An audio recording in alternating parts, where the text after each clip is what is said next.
Hello and welcome. We have the honor of having composer Trevor Gureckis with us.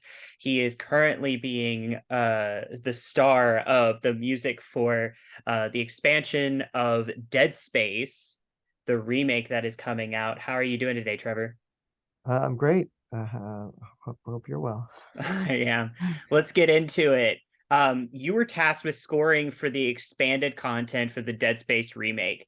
What was your biggest challenge when trying to expand on what was already there from a tone perspective, and how did you make all of that your own? Yeah, I mean, expand well in terms of expanded content. I guess what that means is there were certain narrative elements that they wanted to hit. Motive, the audio team and the creative team there, um, that along the way they felt like they could hit more story points, and so I came up with like some new themes and but even in doing that, going in that process, we were kind of like taking a look at that. I ended up expanding my role, and so I was redoing a lot of like the boss scenes. Did like a whole new hive mind, a whole new hunter stuff, like a whole new zero G. Because we just ended up getting further and further into it and realizing like, oh, this is kind of like the new sound, and but it's within the realm of the Dead Space universe that was the original. And I had played the original game back in 2008 and super familiar with the score, and I really enjoy and love the score. So I like and that was always on our minds too in terms of like, does this feel like Dead Space? We listen back to something and we'd be like, okay, does this feel like this would work? Okay, this is good. Or no, maybe you need to work on this, or, that kind of thing. So that was like, like, you know, that was definitely like a benchmark that was like there. And in terms of and that's like a stylistic thing, because kind of a lot of that music was inspired by like Penderecki and the Polish composer, like late 20th century Polish composer. Who was doing all these like extended techniques and creating strange sounds, and that stuff was used. Stanley Kubrick used it in Shining in 2001, and so the combination of those two things, uh, of that music, even though it wasn't designed to be in a movie, was first placed in a movie or in a film context in that example. And then like Alien and Aliens, like Jerry Goldsmith and then James Horner, Aliens. Um, uh, so like that kind of sound world became sort of like the universe of what you would expect if you were to play Dead Space. And so when I approached it, I definitely had that in my mind. Like this is sort of like these are the tools, basically the toolkit of the kind of instrumentation, like what would I expect the strings to do, the winds, the kind of brass hits, like what kind of techniques would be employed to make those sounds. And then I would also, in my own way, play violin and cello a little bit, and kind of brought in a kind of a more intimate sound around Isaac a lot. So it was sort of like bringing things a little bit closer. So obviously there's tons of big orchestra. Uh, Mhm. we recorded it in at Ocean Way Studio in Nashville, and we had these like three really big orchestra sessions, and over over the course of 2022, and with choir and all this madness, and we but I also wanted there to be stuff that was like close and like feeling claustrophobic, and like Oof. there's something in the space with you, kind of, and that's me. It So was like it was crazy listening to yeah, some of it, and that honestly goes directly into my next question, which is you were able to raise my heart rate quite a bit just from listening to it. yeah, I listened to it while I was doing work in the morning, and I was just like, I can't do this anymore. It's putting too much pressure on me. yeah. Um, Some of it is like, wow, this is like I mean, it's definitely the most intense music I've ever written, for sure. But it makes sense. It's like a crazy game, you know? So, it's true. But what do you think is the most important aspect when writing music for horror in general? I mean, Like, I think that, that's a really tough question because, when I work on, Servant, with, M. Night Shyamalan, and I've worked with him for years now, and the music is, I wouldn't say it's outright horror because the show is like has a lot of drama in it. But there's moments where it breaks out and it's like, satanic, you know, in a way. And the it's just sort of like not knowing what the sound is. That's part of it. It's sort of like the uncanny valley of stuff hmm, a yeah. little bit, sort of like I that sounds like an instrument I might know. The organic plus electronic element I think helps too because it's like I use a lot of electronics, but I'm always pairing it with like an orchestra or with solo instruments. So you can feel like I'm like having everyone like tapping their instrument or, doing Colenio stuff and it's creating sort of like a hybrid, like constantly like this hybrid thing. So there's like a familiarity, like, oh yeah, I know this, but like I don't know that. The what you were talking about with the tapping, I heard that in the first track that they allowed us to listen to.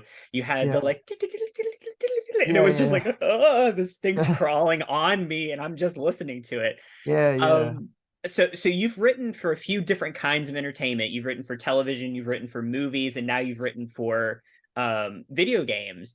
What are some of the differences in your process personally when you're working on a video game versus when you're working on, say, a movie? Well, I mean, I don't really have like a full-on process yet for a video game because it's my first game, but I mean, I think the process of this game was really interesting, and I'm sure it's different. I can't say that it's like every game is just like a dream where everyone takes their time and listens to stuff. But that's what it was this for Dead Space. Like everyone was like, we had uh weekly or bi-weekly meetings and I would write stuff and present it and we would talk about it and think about it and then they would, I didn't have to do any of the implementation, which is like a huge like help like huge element of work that came later, much later, and so I didn't have to do like all the music editing that went into like all the different chapters, uh, piecing it together. So I did like big suites that are like 5 minutes, 6 minutes things that are like this is for like the Church of Unitology. This is for the marker, or this is for you know, Nicole, and that kind of stuff. So I was sort of dealing with like thematic ideas, and then they were thinking like, okay, maybe this would be great for chapter something like this, and I'm like, okay. I mean, they weren't showing me the game, so I had no idea. So I had no idea exactly how it was going to like actually um be like put together exactly. Now, by the end, I was doing like actual cutscenes, and they were like rough, like storyboards and stuff. And then I was like really scoring specifically for hit points and everything, and that was more film-like. But with film and TV, I definitely come up with like uh I definitely like to write off picture and in the blind to come up with like a theme or like a texture or a concept. That way, the filmmaker can get material to work with, That way they can just throw it around in different places. Um, and then, that can be multiple pieces, multiple kind of like suites, and then kind of get into the film because it's hard to start with like cue number one, which can sometimes be like a 5 second thing or like a 1 minute cue. Like, what does that mean?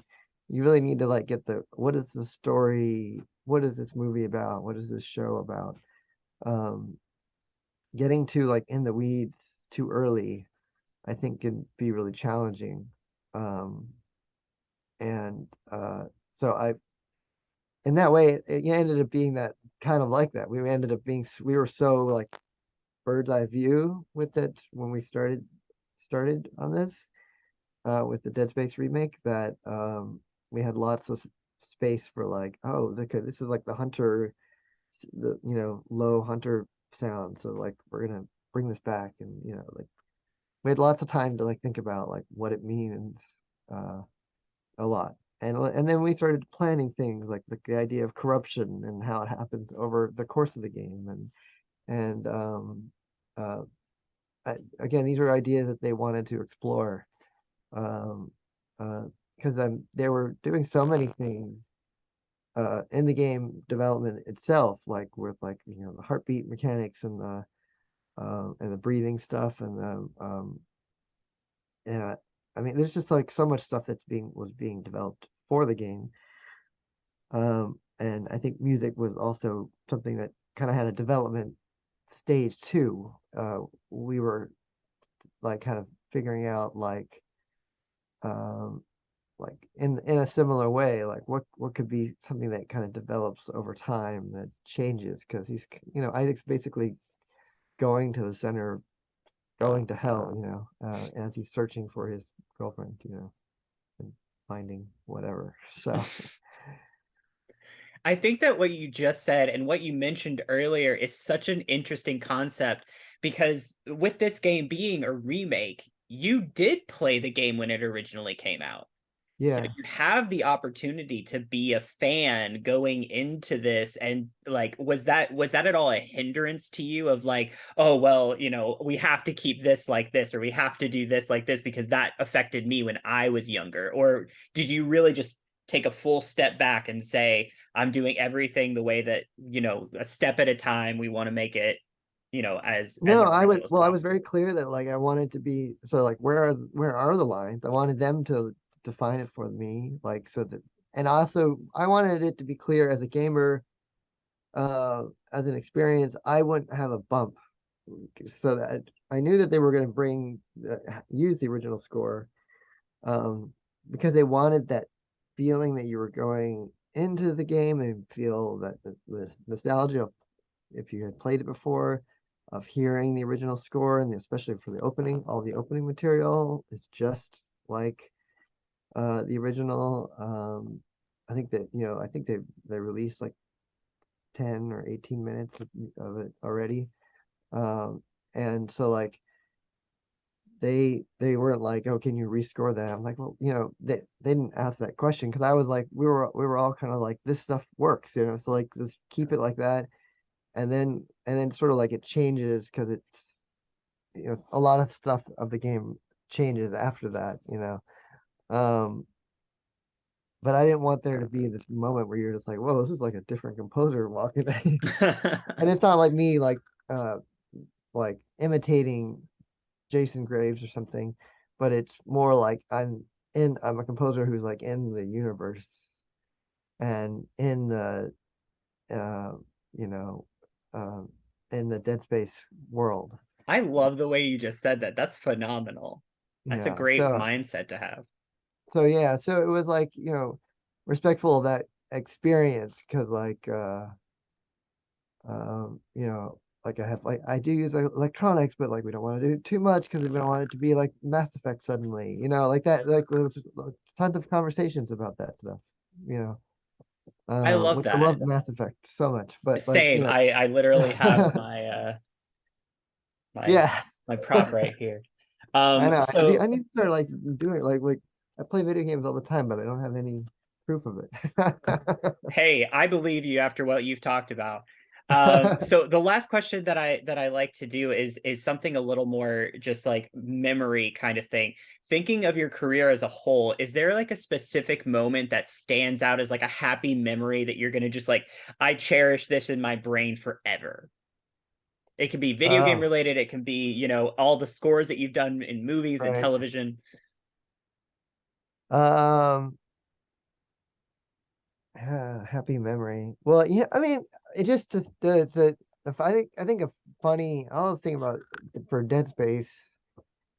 The funny like a funny memory about Dead Space is that we had the choir, right? So we had this like each session we had like was it 12 or 19 people each time, Wow.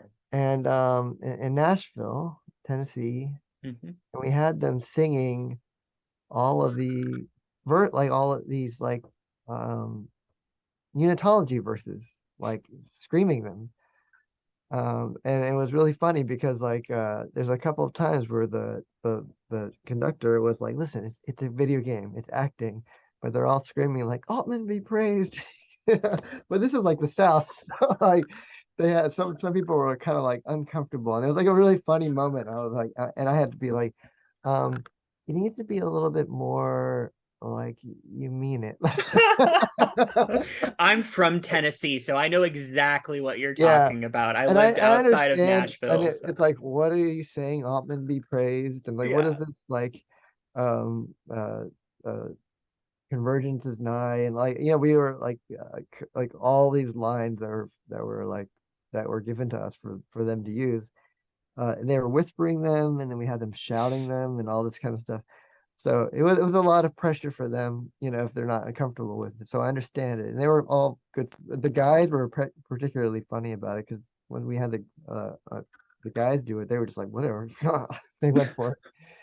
But that was like a funny moment where people kind of like had to have a little bit of a cognitive moment. But ultimately, it still they did a great job. As choir is great, and It sounds fantastic. yeah, yeah, thank you. And uh yeah, so it was a lot of fun. Well, Trevor, we appreciate you so much. Thank you so much for giving us the honor of you being here and answering some questions for us. Yeah, Trevor has been a composer for the Dead Space remake, and you'll be able to hear all the stuff that we've talked about today in there. So thank you yeah, so much. thank you.